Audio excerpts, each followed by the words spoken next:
Good day ma'am, I'm with Rose Carmelo po from Black Day, Group 9. Ang report ko po is Article 92 and 93 po. Ang Article 92 po is, when and how penalties prescribed, the penalties imposed by final sentence prescribed as follow. Number 1, death or reclusion perpetua in 20 years. Number 2, other afflictive penalties in 15 years. Ang example po ng afflictive penalties is reclusion perpetua, reclusion temporal, prison correctional, perpetual or temporary absolute disqualification, and perpetual or temporary special disqualification. Tapos number 3 po is correctional penalties and 10 years, except po sa arresto mayor, which is prescribed in 5 years po. Ang example po pala ng correctional penalties is prison correctional, arresto mayor, suspension, and justiciero po. Number 4 is life penalties in 1 year. Article 93, computation of prescription of penalties. The period of prescription of penalty shall commence to run from the date when the culprit should evade the service of his sentence, and it shall interrupted if defendant should give up himself, be captured, should go to some foreign country with which his government has no extradition treaty, or should commit another crime before expiration of the period of prescription. At saka meron pong 4 elements of computation of prescription of penalties po. Number 1 is penalty imposed by final judgment. Number 2, convict evade service sentence by escaping during the or of his sentence. Number 3, the convict who has escaped from prison has not given himself up or been captured or gone to a foreign country which we have no extradition treaty, or committed another crime. Number 4, the penalty has prescribed because of the lapse of the time from the date of evasion service of the sentence by the convict. Tapos instant when the prescription period is interrupted. Number 1, the convict give himself up. Number 2, the convict is captured. Number 3, the convict goes to foreign country with which the Philippines has no extradition treaty. Number 4, the convict commit any crime before. Good day, I am Auxilio Angel Maysay, Group 9, and I will be reporting the Chapter 2, Article 94 and 95.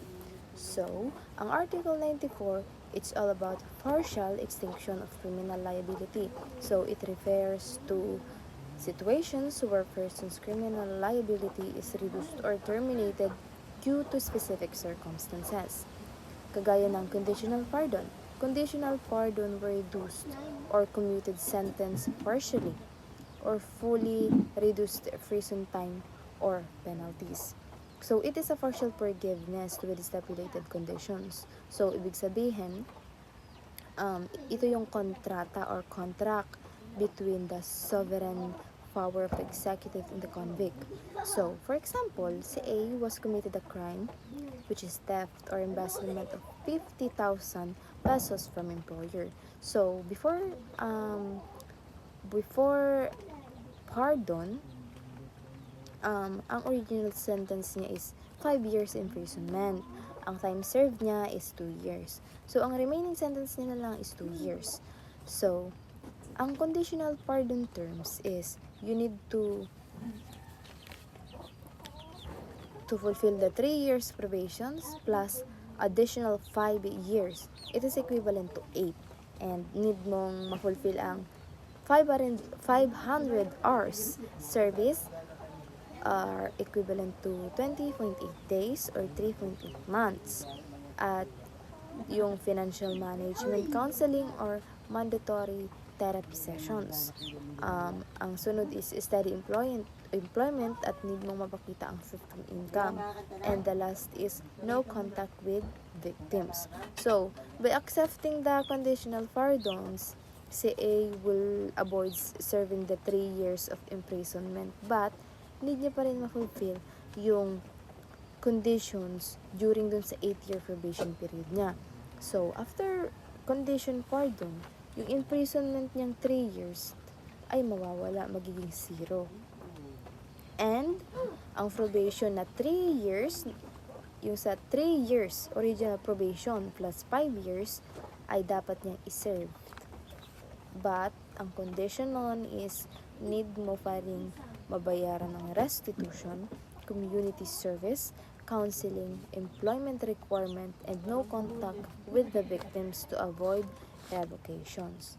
But, si A will serve the additional imprisonment, pero need niya pa rin ma-fulfill ang mga probation conditions. But, the benefits of pardon will reduce the sentence, avoid incarceration, and rehabilitation opportunities, while ang revocation conditions is non-payment, non-compliance, and missing community service at pag-commit ng no crimes. So, ang pangalawa naman is by commutation of sentence. So, pag sinabing commutation of sentence, ito yung pagbabago ng decision ng korte regarding sa degree ng penalty or sa pagbawas ng length of imprisonment. So, pag commutation of sentence, binabawasan ang severity of duration. So, binabawasan lang or binabago ang criminal sentence or punishment, but attached pa rin ang conditions. So, for example, si A will have an original sentence which is 5 years imprisonment for felony theft. So, ang commutated sentence niya is 2 years imprisonment already served, 3 years probation, restitution, 50,000 but it remain unchanged. So, ang conditions is number 1, dapat makomplete mo ang probation without violations. Number 2, ma-fulfill ang restitution payments. Number 3, mag-attend sa counseling sessions. Number 4 ay ma-maintain ang employment. At number 5 is ma-avoid ang new crimes or pag-commit ng new crimes. So, ang commutation is allowed lamang kapag ang person is over 70 years old or 8 justices failed to reach a decisions affirming to death penalty. So, ang pangatlo naman is for good conduct allowances which the culprit may earn while he is serving his sentence. So, also known as good time credit, are incentives for prisoners demonstrating positive behavior during incarceration. So, ibig sabihin ito, habang nakakulong sila is kumbaga is nag-earn sila ng incentives para sa good credit allowances nila. So, dito, may iba't ibang klase ng good credit allowances. Meron tayong 4. Ang panguna is time credits. Ito yung pagbabayad or sa months, sinosubtract siya from the sentence. Yung pangalawa is meritorious good time. Ito naman yung additional or credits for exceptional behavior. Sa education or vocational credits, ito naman yung incentives for completing ng programs. While sa number 4 naman is behavior credits, ito yung rewards para sa mga positive behavior. So, ang example scenario natin dyan is early release. So, kunyari, ang inmate ay si John. So, nag-serve siya ang serving sentence niya is 5 years from non-violent theft. So, ang good conduct niya is participates in vocational training and na-maintain ang good behavior at na-complete ang counseling program. So, ang good credit allowances na award niya is 120 days of good time credits. So, ang result, ang sentence ni John will reduced and he is eligible for parole for at least 4 months early. Sa pangalawang senaryo naman is mai-increase ang privileges. So, kunyari, ang inmate naman is si Emily. So, Ang serving niya is 2 years for misdemeanors. So, ang good conduct niya will exhibit model behavior, completes counseling, and participate in recreational activities. Ang good credit allowance awarded niya is additional visitation rights, phone privileges, and access to educational resources. So, ang result ni Emily will mai-enjoy or mai-enhance niya ang privileges, facilitating rehabilitation and reintegration. So, ang benefits nito is maaaring early release, improved living conditions, or marireduce ang sentence or mai-increase ang privilege. So, let's proceed to Article 95, which is the obligation incurred by person granted conditional pardon. So, sabi dito, any person who has been granted conditional pardon shall incur the obligation or complying strictly. Good day, Ma'am Yana Fernandez. My name is Basco Lance Michael, and this is my report, Article 96 and 97.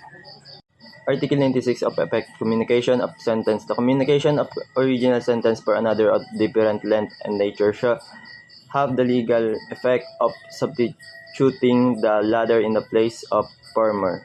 Ang Artikulo 96 ay nagsasaad sa kapag binago ang original na hatol sa isang hatol na may ibang haba at uri, ang bagong hatol ay papalit sa dating hatol. Ibig sabihin, kung ang isang tao ay nahatulan ng 10 taong pagkakakulong, ngunit binago ito sa 5 taong pagkakakulong at 2 taong probasyon. Ang 5 taong pagkakakulong at 2 taong probasyon ang magiging bagong hatol na dapat niyang sundin. Article 97, allowance for good conduct. The good conduct of any prisoner in any penal institution shall entitle him to the following deduction from the period of this sentence.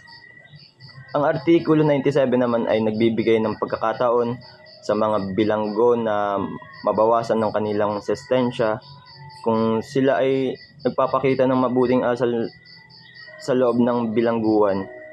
Ang pagbawas na ito ay tinatawag na allowance for good conduct.